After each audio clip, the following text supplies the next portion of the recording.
আশুলিয়ায় দোকানে ফেলে যাওয়া ব্যাগে মিলল প্রেসার কুকার আকৃতির বোমা।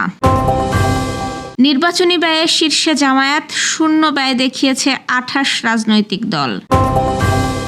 ভোট নয়, উন্নয়নই অগ্রাধিকার, যশোরে বললেন জ্বালানি প্রতিমন্ত্রী অমিত। যশোরে বাজুশের বিভাগীয় সভা, জুয়েলারি খাতকে রপ্তানিমুখী শিল্পে গড়ে তোলার প্রত্যয়। যশোরবাসীর ত্রাণ নিয়ে চট্টগ্রামে যাচ্ছে জেলা ইমাম পরিষদের প্রতিনিধি দল। বাংলাদেশ সহ ১৪ দেশ নিয়ে সামুদ্রিক জোট গঠন সৌদির।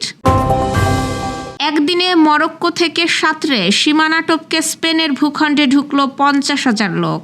দর্শক, শুনছিলেন সন্ধ্যার খবরের প্রধান প্রধান শিরোনাম, এবার বিস্তারিত। তার আগে আমাদের ইউটিউব চ্যানেল সাবস্ক্রাইব করুন এবং সব খবর পেতে ফেসবুক পেজ ফলো করে রাখার পাশাপাশি ওয়েবসাইট ভিজিট করুন। ঢাকার আশুলিয়ায় একটি চায়ের দোকানের সামনে ফেলে যাওয়া ব্যাগ থেকে উদ্ধার হয়েছে প্রেসার কুকার আকৃতির একটি বোমা সদৃশ বস্তু। পরে ঢাকা মেট্রোপলিটন পুলিশের বোমা ডিসপোজাল ইউনিট সেটি নিরাপদ স্থানে নিয়ে নিয়ন্ত্রিত বিস্ফোরণের মাধ্যমে নিষ্ক্রিয় করে। বৃহস্পতিবার গভীর রাতে খেজুরবাগান এলাকার একটি দোকানের সামনে দীর্ঘ সময় একটি ব্যাগ পড়ে থাকতে দেখে স্থানীয়দের সন্দেহ হয়। ব্যাগটি খুলে ভেতরে বোমা সদৃশ বস্তু দেখতে পেয়ে তারা দ্রুত পুলিশে খবর দেন। পুলিশ ঘটনাস্থল ঘিরে ফেলে এবং ডিএমপির বোমা ডিসপোজাল ইউনিটকে খবর দেয়। শুক্রবার সকালে বিশেষ নিরাপত্তা ব্যবস্থা নিয়ে বস্তুটি উদ্ধার করে আশুলিয়ার একটি ফাঁকা স্থানে নিয়ে নিয়ন্ত্রিত বিস্ফোরণের মাধ্যমে নিষ্ক্রিয় করা হয়। আশুলিয়া থানার ওসি তরিকুল ইসলাম জানান, উদ্ধার হওয়া বস্তুটি পরীক্ষা নিরীক্ষা করা হচ্ছে। কে বা কারা এটি সেখানে রেখে গেছে এবং কী উদ্দেশ্যে রেখেছিল তা তদন্ত করে দেখা হচ্ছে। এই ঘটনায় জড়িতদের শনাক্ত করতে আশেপাশের এলাকার সিসিটিভি ফুটেজও সংগ্রহ করা হয়েছে। ত্রয়োদশ জাতীয় সংসদ নির্বাচনে দলীয় ব্যয়ের হিসাবে সবচেয়ে বেশি খরচ দেখিয়েছে জামায়াতে ইসলামী। নির্বাচন কমিশনের প্রকাশিত তথ্য অনুযায়ী দলটি ব্যয় করেছে প্রায় ৪,৪৯,০০,০০০ টাকা, আর ক্ষমতাসীন বিএনপি ব্যয় দেখিয়েছে প্রায় ৩,৮১,০০,০০০ টাকা। নির্বাচনে অংশ নেওয়া ৫০টি দলের মধ্যে প্রথমবার অংশ নেওয়া এনসিপি ১২,৮৪,০০০ টাকার ব্যয় দেখিয়েছে। ইসলামী আন্দোলন বাংলাদেশ ব্যয় করেছে ৩৩,৬৫,০০০ টাকা, আর সিপিবির ব্যয় ২০,৯৬,০০০ টাকা। অন্যদিকে নির্বাচন কমিশনে জমা দেওয়া হিসাবে ২৮টি রাজনৈতিক দল দলীয় নির্বাচনী ব্যয় শূন্য দেখিয়েছে। এসব দলের মধ্যে রয়েছে এলডিপি, গণফোরাম, বাংলাদেশ কল্যাণ পার্টি, এনডিএম, গণসংহতি আন্দোলন, নাগরিক ঐক্য, বাংলাদেশ লেবার পার্টি সহ আরও বেশ কয়েকটি দল। নির্বাচন কমিশন জানিয়েছে, দলগুলোর মোট ব্যয়ের তথ্য প্রকাশ করা হলেও কোনো খাতে কত অর্থ ব্যয় হয়েছে তার বিস্তারিত তথ্য প্রকাশ করা হয়নি। নির্বাচনে কে ভোট দিয়েছে আর কে দেয়নি, উন্নয়নের ক্ষেত্রে সরকার তা বিবেচনা করছে না বলে জানিয়েছেন বিদ্যুৎ, জ্বালানি ও খনিজ সম্পদ প্রতিমন্ত্রী অনিন্দ্য ইসলাম অমিত। তিনি বলেন, প্রধানমন্ত্রী তারেক রহমানের নেতৃত্বাধীন সরকার নির্বাচনী প্রতিশ্রুতি অনুযায়ী দেশের প্রতিটি অঞ্চলে সমানভাবে উন্নয়ন কার্যক্রম বাস্তবায়ন করছে। আজ সকালে যশোর সদর উপজেলার চাষড়া থেকে রাজগঞ্জ জিসি সড়কের ৪ কিলোমিটার সংস্কার ও প্রশস্তকরণ কাজের উদ্বোধন শেষে তিনি এসব কথা বলেন। প্রতিমন্ত্রী জানান, চাষড়া ইউনিয়নে বিএনপি তুলনামূলক কম ভোট পেলেও সেখানেই প্রায় ৩,৭৪,০০,০০০ টাকা ব্যয়ে সড়ক সংস্কার কাজ শুরু হয়েছে। এছাড়া যশোরের প্রথম ফ্যামিলি কার্ড বিতরণ এবং সম্প্রতি উদ্বোধন হওয়া ৫০০ শয্যা বিশিষ্ট মেডিকেল কলেজ হাসপাতালও এই ইউনিয়নেই অবস্থিত। তিনি এলাকাবাসীকে মাদক নির্মূল ও আইন শৃঙ্খলা রক্ষায় সহযোগিতার আহ্বান জানান।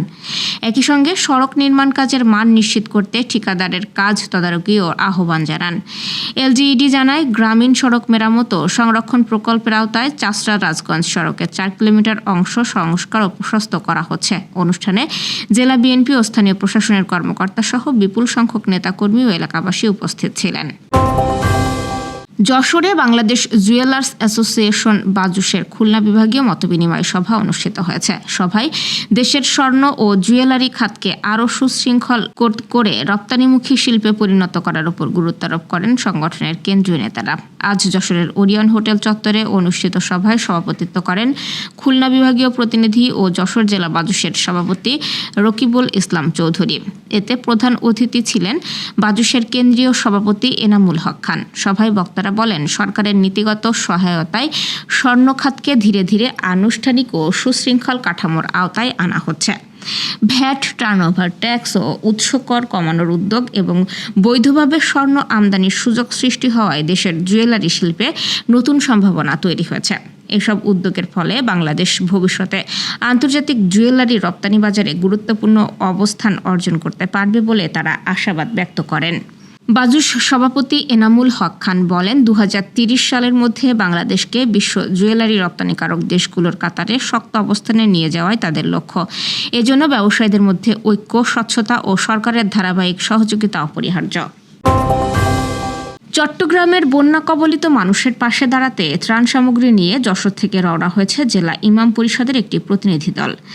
আজ জুমার নামাজের পর আল্লাহর কাছে দোয়া কামনা করে 10 সদস্যের দলটি বৃহত্তর চট্টগ্রামের উদ্দেশ্যে যাত্রা শুরু করে। প্রতিনিধি দলের নেতৃত্ব দিচ্ছেন জেলা ইমাম পরিষদ যশোরের সেক্রেটারি মাওলানা বেলায়েত হোসেন। সংগঠনের পক্ষ থেকে জানানো হয়েছে, যশোরবাসীর সহযোগিতায় সংগৃহীত ত্রাণ সামগ্রী বন্যা দুর্গত মানুষের হাতে সঠিকভাবে পৌঁছে দিতে তারা বদ্ধপরিকর। লোহিত সাগর, বাব আল মানদেব প্রণালী ও এডেন উপসাগরে নৌপথ সুরক্ষায় বাংলাদেশ সহ 14টি দেশ নিয়ে একটি বহুজাতিক সামুদ্রিক প্রতিরক্ষা জোট গঠন করেছে সৌদি আরব। এই জোটের মূল লক্ষ্য আন্তর্জাতিক বাণিজ্য ও জ্বালানি সরবরাহ সুরক্ষিত রাখা এবং সামুদ্রিক নিরাপত্তা জোরদার করা। সৌদি আরব বৃহস্পতিবার ঘোষণা দিয়েছে, কৌশলগতভাবে গুরুত্বপূর্ণ বাব আল মানদাব প্রণালী এবং এর আশপাশের নৌপথে নিরাপদ নৌ চলাচল নিশ্চিত করতে তারা একটি সামুদ্রিক প্রতিরক্ষা জোট গঠন করেছে। ইয়েমেনের ইরান সমর্থিত হুতি বিদ্রোহীরা গত সপ্তাহে সৌদি আরবের বিরুদ্ধে সামুদ্রিক অবরোধ আরোপের ঘোষণা দেওয়ার পর এই উদ্যোগ নেওয়া হলো। হুতিরা দাবি করেছে তারা লোহিত সাগরে সৌদি তেলবাহী জাহাজ এবং দেশটির তেল অবকাঠামো লক্ষ্য করে হামলা চালিয়েছে। বাব আল মানদাব প্রণালী দীর্ঘদিন ধরে আন্তর্জাতিক জ্বালানি বাণিজ্যের অন্যতম গুরুত্বপূর্ণ নৌপথ। বিশেষ করে হরমুজ প্রণালীতে যুক্তরাষ্ট্র ইরান উত্তেজনার কারণে উপসাগরীয় অঞ্চল থেকে জ্বালানি রপ্তানি ব্যাহত হওয়ার পর এই পথ দিয়ে সৌদি আরবের বিপুল পরিমাণ অপরিশোধিত তেল আন্তর্জাতিক বাজারে পরিবহন করা হয়।